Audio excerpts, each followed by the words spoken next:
So we're going to talk about things that you can control. You cannot control the weather. You cannot control, that our country and world experience COVID-19.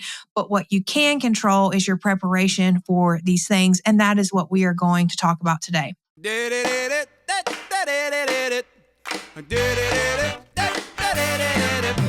Duncan says, if you want to know about business, health, and places to go, welcome to the show.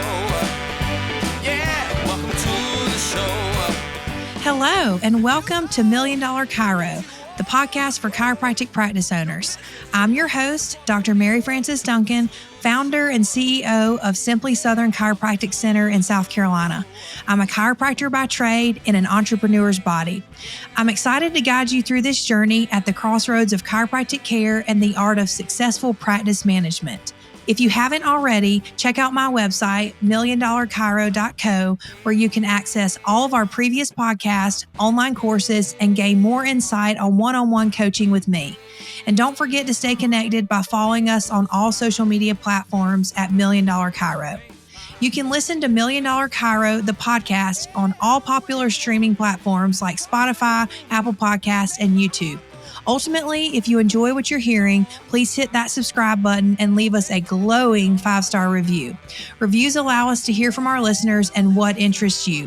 Now, let's get to the backbone of it all.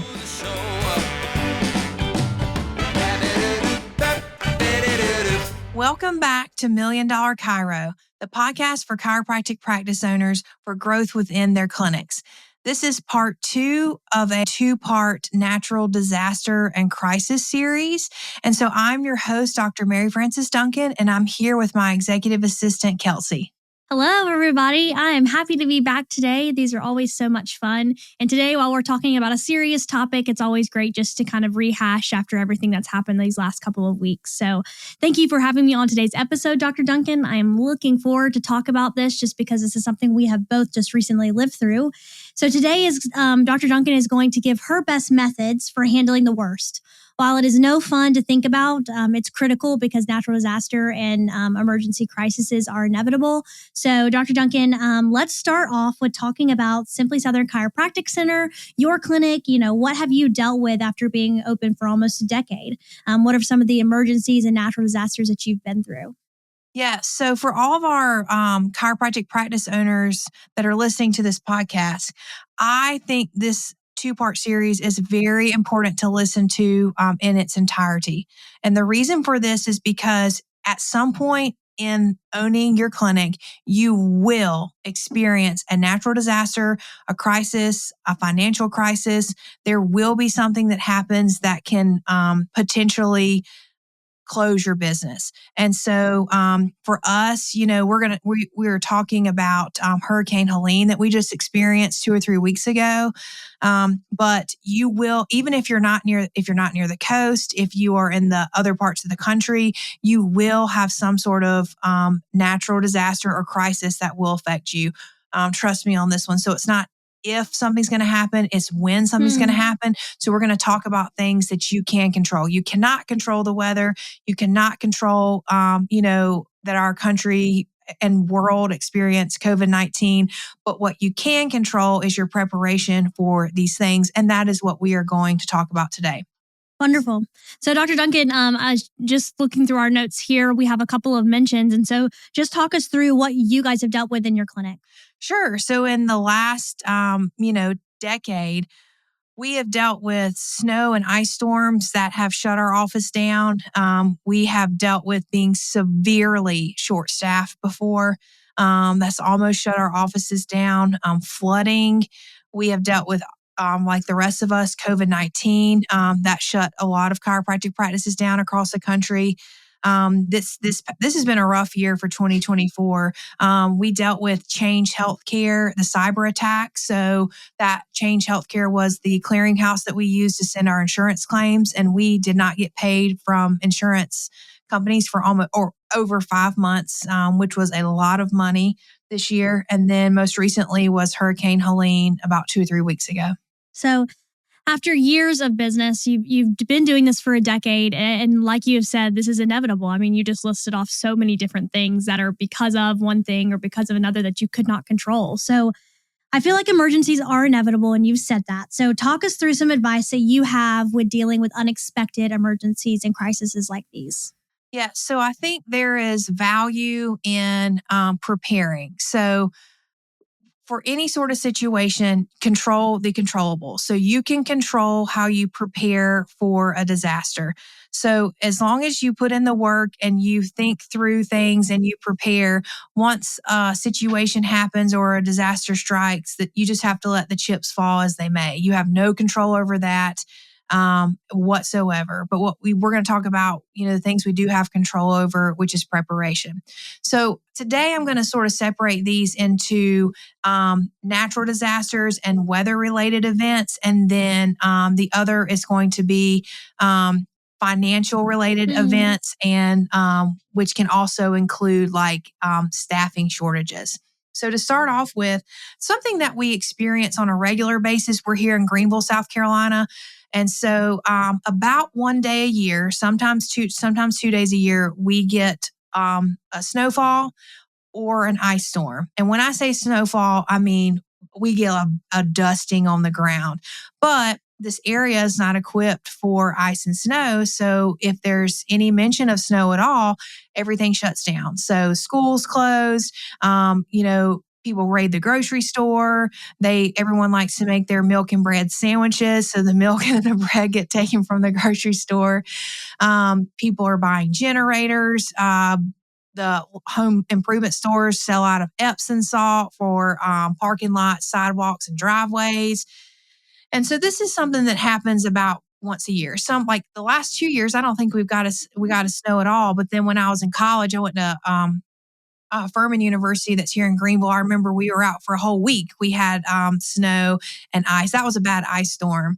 And so we always want to be prepared for that, because that can shut your office down.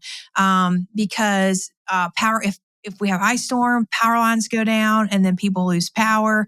And if there is any mention of inclement weather at all, patients immediately pick up the phone and they start canceling their appointments. So weather events are really bad for the service industry. They're really bad for chiropractic practices. And so you've got to be prepared for that. So for us, if we say it's going to supposed to snow on a Thursday, forget it. Like we'll barely have anybody come in on Thursday, probably not Friday, and probably maybe Saturday. But so you almost lose like a couple days of business. And so I do try to stay open in those cases with inclement weather in the winter, because I want to be able to provide my hourly employees. I want to give them the opportunity to come to work, obviously if it's safe, to be able to get those hours and be paid for their time. There's always things we can do in the clinic. That's when we do a lot of cleaning.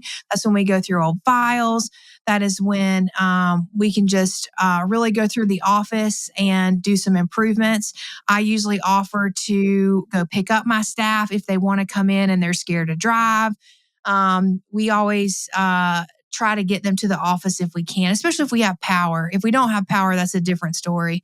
But we always buy bulk Epsom salt in the summertime. You cannot wait till the winter to buy it because it will go out of stock. And we always salt our parking lots. We have steps in front of one of our offices and our sidewalks, because if we do have an ice storm, it could be a week or two sometimes before that ice totally melts. So I remember in the past, so I am not one to close. Like if our office is closed, there is something wrong. If we can be open, we will be open. So that's why Hurricane Helene was such a big deal, because we never closed the office. I mean, we've had an ice storm before, and my staff, they are fabulous. They are troopers. I was out there with them. They were out there. We were breaking up ice and shoveling our parking lots, and we were able to get people into the clinic, because the main, even if the main roads are clear, that doesn't mean that the parking lots and all are clear. They still have sheets of ice on them. And, we're not prepared for this here in this part of the country. So and flooding is also something new that we've been experiencing. And the way that we get prepared for that is if we know that we're going to get a lot of, especially flash flooding or a lot of rain over a short period of time. We're able to, we go ahead and rent shop vacs. We really need to purchase one. That's something we need to do this year. But we were able to find on Uline these absorbent socks. They're long, skinny socks that we can put against the walls, and they will balloon up, and they absorb a lot of water. They're sort of expensive. It cost me about $1,000 in order to get all these socks for the basement, but they really do work. And making sure that our sump pump is working in our basement so that it is not allowing for an overflow when there is flooding. And so these are some of the things in your area. Just sort of think of the things that could happen. Are you prone to tornadoes? Are you prone to the power going out? Are you prone to snow and ice storms when you're not prepared? It's not, here, it's not like we live in the North or the Midwest where you guys get feet of snow every year. We do not. So we are not prepared for that. And we have to do our best to try to stay open, because it can really, these things of being closed, especially if you're new in practice or you don't have cash reserves. This can shut you down. This can close your things like this, and being closed for a while can close your doors. And even you might say, oh, well, sometimes they give federal assistance for natural disasters, or the SBA will offer disaster loans. They will, and I'm very thankful that they do. I'm very thankful that our government does step in, and they do, by the way. So for anyone that's listening, that thinks it's a handout, like this is survival for some businesses, and it helps them stay open. And I'm very thankful that our government, state, local, and national government are willing to help. But just know that assistance, sometimes you cannot access that for 30 days, 90 days. So what are you going to do in the meantime to try to keep the doors open? You've got to have some sort of reserves. Do you have any questions or anything that you might be curious about, Kelsey, about, natural disasters or weather-related events that we cannot control? Yeah, I really do think it kind of comes down to taking care of yourself versus taking care of the business versus handling the staff versus how do you mentally, prepare for something like that for yourself? Well, for me, I don't know if you do prepare. I'm Sure. just the way that for me, this is me, the way I'm wired. I don't invite crises into my life by any means. But when they are here, I just go into action mode. And I am very good in a very stressful, emotionally taxing situation. I just go into the emotions go away, where I'm just like, we need to do this. We need to do this. I'm your leader. You will listen to me. Let's do things in this systematic order. And my brain just sort of goes into that mode of okay, here are instructions, let's keep moving forward. Let's stay in a cadence. This is what we need to do. Delegate. I'm not great at delegating a lot of things in my day-to-day life, but when we get in a crisis situation, I don't know where it comes from. It's just a part of my makeup, I guess, but I can go into delegation mode and who needs to do what. And the biggest thing in any sort of situation, as the practice owner and as the leader, is you have to stay calm. You need to be as cool as a cucumber, no matter how worked up you are inside, because your team is feeding off of your energy. Your patients are feeding off of your energy. If there's a fire, you need to calm down and start thinking through a situation, because if you are going crazy and if you are acting wild, so are your staff, and they're not going to be able to help you. Our team, it's like they're fabulous. They're just like soldiers. They just fall into place and they start working together and doing the things they need to do to get done. And almost, it's crazy. They do this almost without fear. And I think that goes back to your leader. You've got to have a leader, even if you aren't confident and you are terrified, do not show that on your face. Fake it till you make it. Calm down and start thinking through what are the first things that need to happen? What do we have to do to keep moving? Right. And that was going to be my next question. What would you recommend to people that might be quick to panic? Kind of how you would go about that approach. So talk us through, I know that you said you wanted to talk through like the more like natural weather crisis, disaster type things, and then also talking through like a financial crisis. So talk us through that and what you've experienced in the past and what you do to prevent or protect yourself. Sure. So with any situation, with any type of situation, the first thing is you realize, okay, I'm in crisis mode right now. What do I need to do right now? What is right in front of me that we need to do? So say you find out your building is on fire and you have patients in the building and you're treating patients. You need to stop and you need to worry about your patient. You need to get your patients out of the office. You need to get your staff out of the office. And again, I know it's a crisis, but the more calm you are, the not to say that you need to make sure that people understand this is important and this is serious, but we need to deal with our patients. If you're the chiropractic practice owner and you're practicing chiropractor and you get a phone call or a text from your staff that the office is flooding, well, you still have a patient on your table. You need to deal with that patient first and quickly. You need to help them get out of the room, and then you go and deal with the problem. Patients, if we can, we need to try to deal with them first, and then you deal with your team. Sometimes I will send out a message that says, team, keep moving.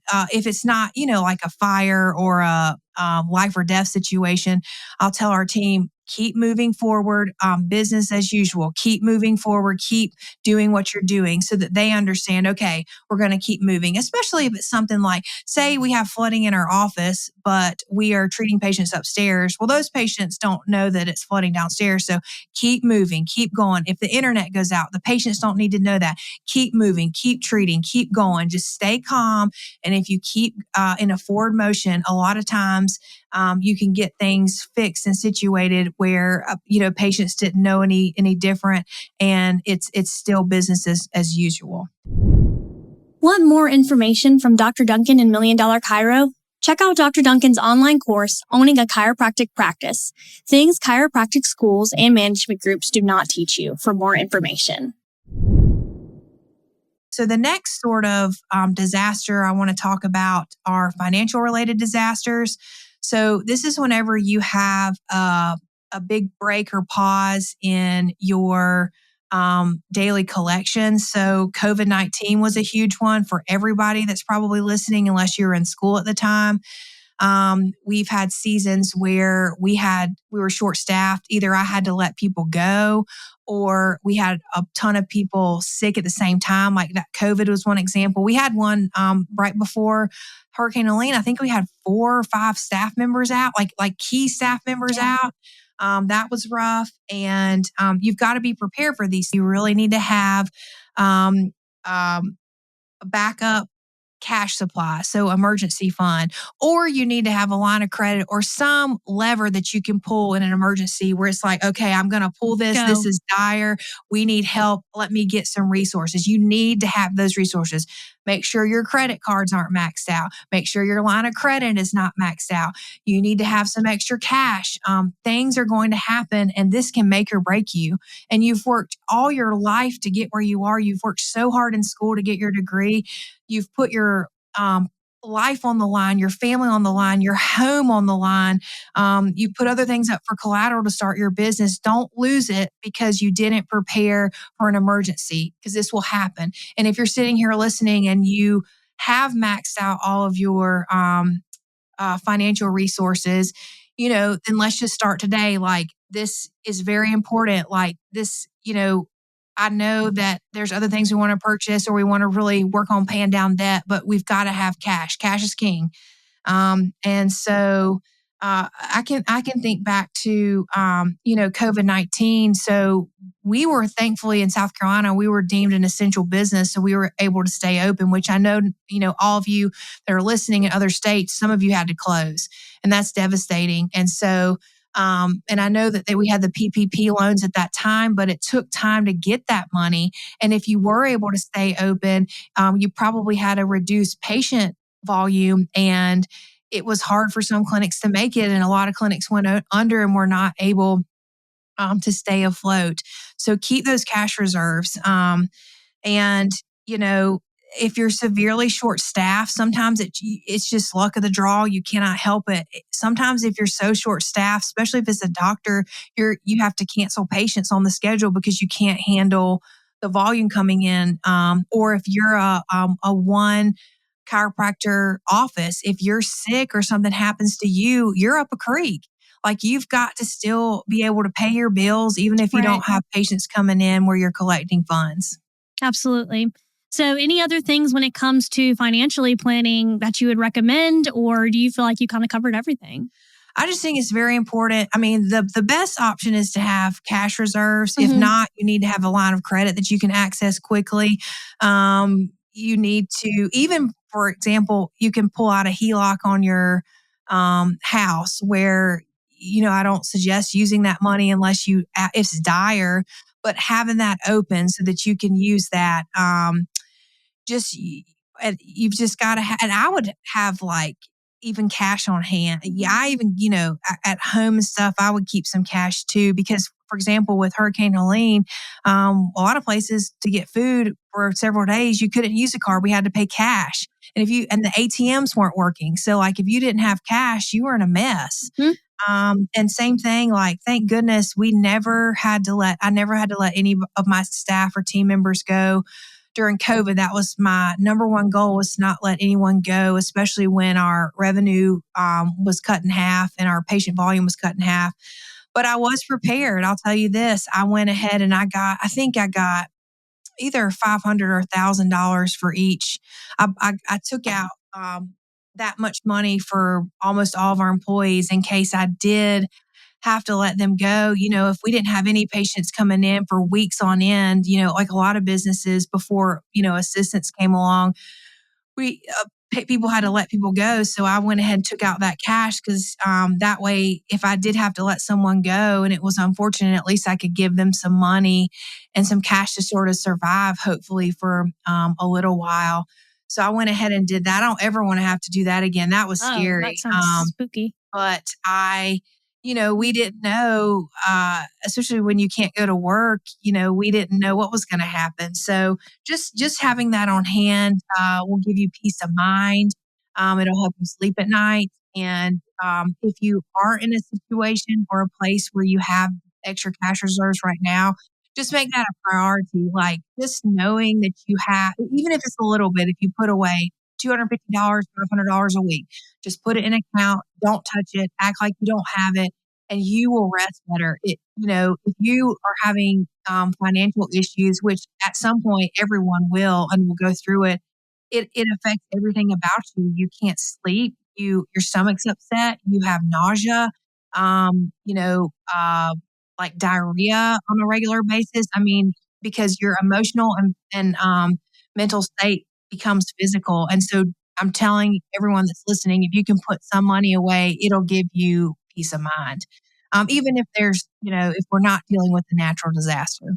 When did you realize that, kind of when you started running your clinic? You've been doing this since you got out of chiropractic school. So did you do that from the get-go? Did you do that did you have a moment where you realized that? I think COVID. So we opened our second office the week that COVID hit. Right. And that was hard because I took out so many loans. I'd leveraged my house at this point. And so I just saw my business and my life flash before my eyes.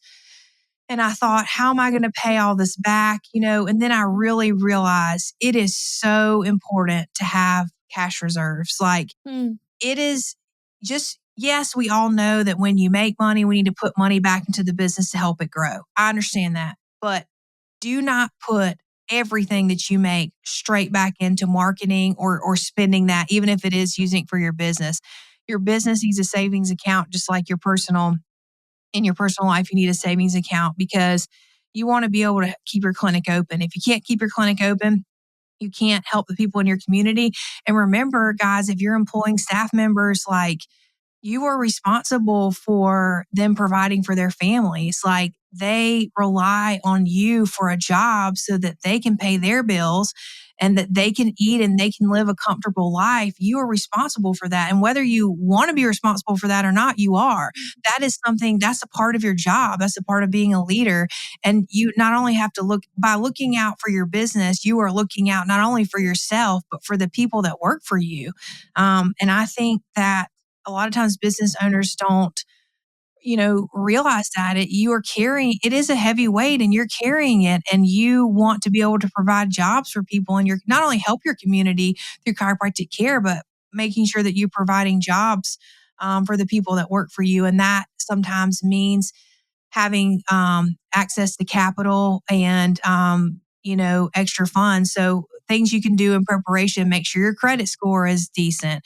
That way you can get funding if you need to in an emergency. Like I said, again, a line of credit, I can't say that enough. Maybe a HELOC on your house, you could use that as a line of credit. You don't want to tap into these things, but you do want to have access to these things to be able to survive in a financial crisis situation. Right. And that takes us to our next point, which is, sure, we have these crises and you are the business owner, so you have to make sure your business stays afloat. But so your business is afloat, but what about the patients and the staff on hand? And that's just exactly what Dr. Duncan was talking about. So let's just take a couple of steps back and first talk about patients. How do you handle seeing patients in crisis? So we try to stay open if we at all can, if it's at all possible to stay open.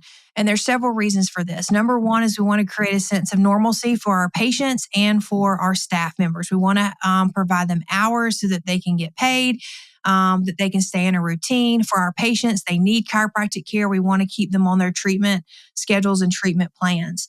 So we, in the last several years, the power and internet going out in our offices has become very common. Mm-hmm. So I had the idea, we can't control the internet. If the internet goes out, learn to function without it. So in our office, the internet going out is not as bad as the power going out. But even when the power goes out, as long as it's not dangerous to get to the office, we still try to stay open. But let's just talk about the internet for a second here. So our phones are voice over IP phones. They run off of the internet. Our electronic medical records run off the internet. And so making sure if you have a suspicion that the power internet might go out, I suggest printing your patient schedules with phone numbers and notes on them so that you can contact your patients. For our phones, we can use, we have an app. We use GoToConnect. So there's an app we can use on our phone. And as long as we have cellular service, we can still get phone calls. And then you do paper charting pretty much, and then you can scan all that in once your internet comes back. Our office, we have it, our IT guy I don't know how he did it, but he rigged something up where we have like emergency internet. All of our devices are hardwired. That we do that for several reasons. A, for this emergency internet situation. B, because it is not as easy for a hacker to get into our system when everything is hardwired instead of on wireless. And so sometimes when our internet goes out and we don't have access to the World Wide Web or our other devices with internet, our electronic medical record systems still work. It's very slow, but it does still work. So you need to think through, what are the things that I need to do to still practice without internet? And chiropractic offices, we adjust mostly, with our hands. You can function and you can stay open if you don't have internet. Now the power is a different situation. We are able in our clinics to stay open if the power's out. We do have chiropractic tables that we have, the fancy tables with the bells and whistles that go up and down. They have the hydraulics on them. But as long as your table isn't really high or really low, all of our table still works. And so we have created power kits for our offices to stay open. So in the past, we put a bunch of candles out so we could see, because some of our treatment rooms do not have windows in them. But we bought power kits. So in our power kits, we have the little lamps that you would find at a restaurant, and it's they're not battery operated. You do have charging. We charge them up, and they last for about a day. So we have one for each room. We've got a lot of rooms. I think one of our kits has like 20 of them in it.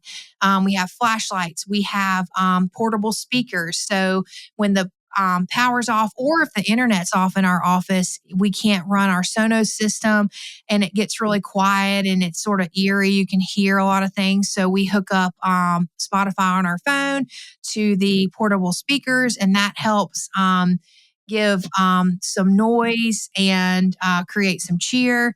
What else is in that box? We have 2 big, hefty flashlights, 3 small flashlights, Battery boxes. battery boxes. Like Yes. the battery banks, so that we can still use our cold lasers.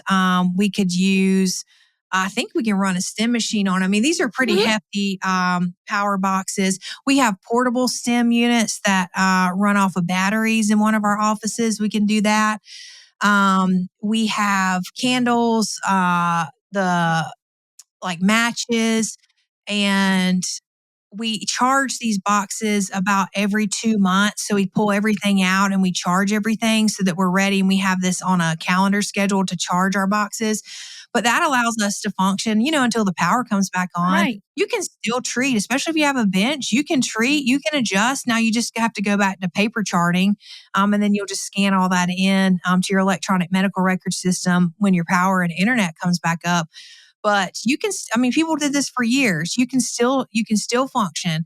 And we do have battery backups on our computers. So our computers will stay up, at least at the front desk, for a couple hours in a power outage. So these are some things that you can be prepared for.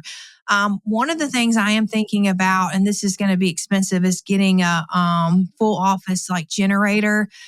Because we were very lucky, but there were some offices, if you have your power lines are off of the power pole and the power pole is snapped, like it could be like a couple weeks before you get power back, and talk about loss of income there.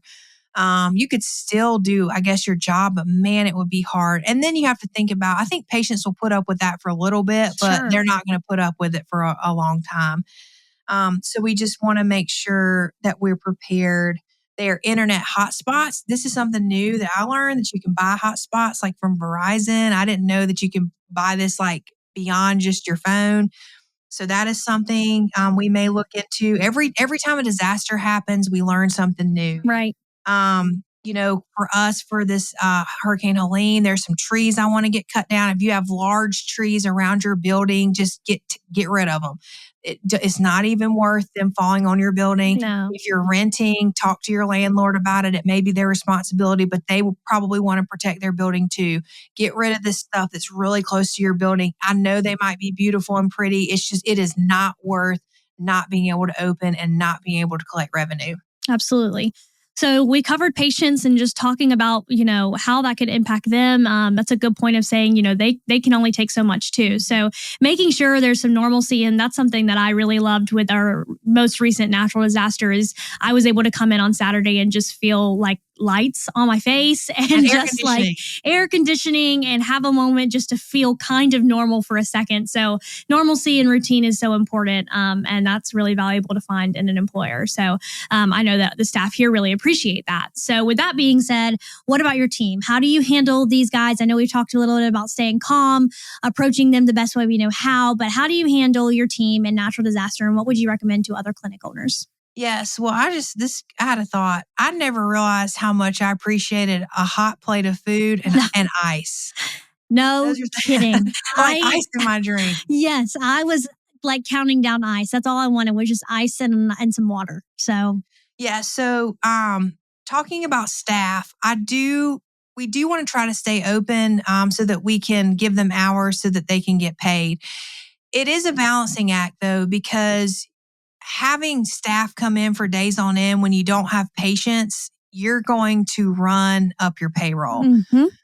So that was why COVID was tricky, because I really wanted to give all my staff hours, which I did. And I was thankful I was able to, but you don't have the same amount of income coming in. If it's for a short period, a day or two, a couple of days, it's not typically a big deal, but just you want some extra cash reserve so that if you don't have the income coming in that week that you expected, you still are able to pay out your team members.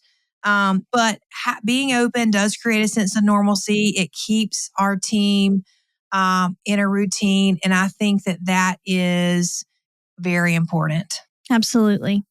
So, I really want to just kind of transition from that point into having some of these strategies. They've been learned over time. Like you just said, one natural disaster is another lesson. So, do you feel like you learn something new? Like you said, every single time you take something away. Every time. Yeah. Every time something happens, we learn something new. And I think, we can do this to help prepare for the next, storm or financial crisis or disaster. But I think my biggest takeaway from this experience was here in Greenville, you have to take care of yourself first. Like you have to take care of your own clinic. You've got to take care of your patients. You've got to take care of your staff members. And I almost think that taking care of your staff members is a little bit more important than taking care of your patients. If you don't have staff, you're not going to have patients coming in the office.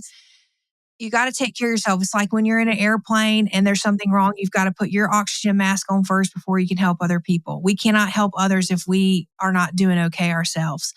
But in this disaster here with Hurricane Helene, that happened on a Friday. And then by about Monday, we started getting these just awful, gut-wrenching stories of what was going on in Western North Carolina, which was, about an hour north of us. And then we sort of shifted to, okay, we're doing okay here. We're able to function. We're able to get the clinic open. Now, how can we help our neighbors? Right. And we really shifted into, getting donations because, and even now, some people are still stranded and their roads are washed away. But especially 2 or 3 weeks ago, Western North Carolina was only accessible, a lot of it by air. So in order to keep people alive, this is before even the government was able to get involved with FEMA and some of the military operations. Just local people here. We have a company here that does helicopter sightseeing rides in Greenville, South Carolina. And they started to organize at our local small downtown airport, getting donations. And he was dropping off life-saving supplies to the residents of Western North Carolina so at least they could stay alive until they could be rescued. I've learned a lot about helicopters in the last couple of weeks. I didn't realize, not all helicopters are equipped to pull up a human body. They can't hold that weight. But if, this company didn't have a big enough helicopter for that, but they did have, they were able to drop supplies, water, food,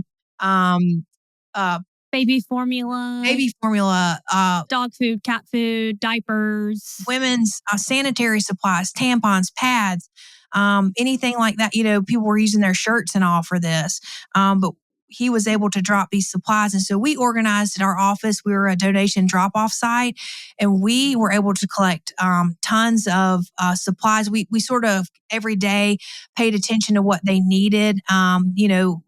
They got to a point where they didn't need any more clothes, but then one day they needed Benadryl because I guess yellow jackets were out after this storm, and people that are allergic to bees and yellow jackets, they didn't have any medication. So Benadryl was a big one day. Gas cans so that people could operate generators. And so these helicopter drops just went on and on for days, and even now still. But once we realized that we were okay, we realized, what are ways that we can help our community or our neighbors in our community next door. And so I'm very proud of our patients and our staff. We got donations from people off of social media that aren't even our patients, and we don't even know who they are. And if you're listening to this, we thank you. Every little bit counts, and every day that went on was one less day that people could survive. Right. So being able to help in some way, I think I was so thankful that our community was able to do that, and our patients. And I'll tell you, it's an emotional, to be able to it's a lot. As a practice owner, you want to keep your office open. You want to make sure you have patients coming in. We want to make sure that we can pay our staff. We want to make sure that our staff and our team is okay and our physical space is okay. But also working through that and just hearing these stories. I mean, it's emotionally taxing. I had to stop, a couple of days, I just had to stop. I was like, I cannot look at this anymore. It's making me physically sick. We're doing all that we can, but this it is wrecking me. Like it is tearing me apart. Like I am not able to give and pour into other people. I've got to stop listening to some of this and take a break. Yeah. And so I've never been at that point in my life before where, because I can handle a lot, but that was, man, you just feel so much guilt. Like we're so close to Western North Carolina, but we are alive and we're fine. And our family, we're okay. And these people have their wife washed away, or there's body parts in the tree outside of their house, like from people that were, pushed down the river in a flood. And and this is so close to us. Like that is very hard to comprehend even now and just to think about. And so it's heavy. It's a lot. It's bad up here. This is a bad situation. And so just sort of working through that has taken the biggest toll on me, I think. But I just tell myself every day, what can I do to help? Am I doing that? Am I helping the people that are around me? Am I helping myself, so that we can serve other people? And, that has, I think, been the hardest part and learning curve from this current natural disaster. Yeah, it was tragic. And the positive, I guess, to really talk about is just the fact that we really did become a community. I've never seen so much community outreach. I was the one that did donation drop-offs every once in a while. So I was able to see the people volunteering their time just to take supplies out of my car to the helicopters, and piles and piles of supplies are stacked around this area. So the fact that our community really came together means we did what we could, and that's really beneficial. I think that's the silver lining of this. I mean, you never asked for a disaster, never asked for a crisis, but it sort of reminds me of 9/11 a little bit, when everybody in the country just came together and was nice to each other and did whatever it took to help. Like for here in Greenville, like we have people, citizens just going out cutting with their own chainsaws, cutting trees so that people could drive on major highways, get out of their driveway. Everyone was helping each other. And in a time that is so polarized, especially with the election coming up, it was nice to see, humanity. Yeah, humanity, and that some people have a heart and a conscience. So that was nice to be reminded of. Yeah, I guess that's where I'm taking the silver lining and I'm running with it. Okay, so Dr. Duncan, just to wrap things up, I always like to talk to you about how you would apply this for someone who's new to owning a clinic. So what would your advice be to someone starting their clinic? Should they be doomsday prepping from the get-go?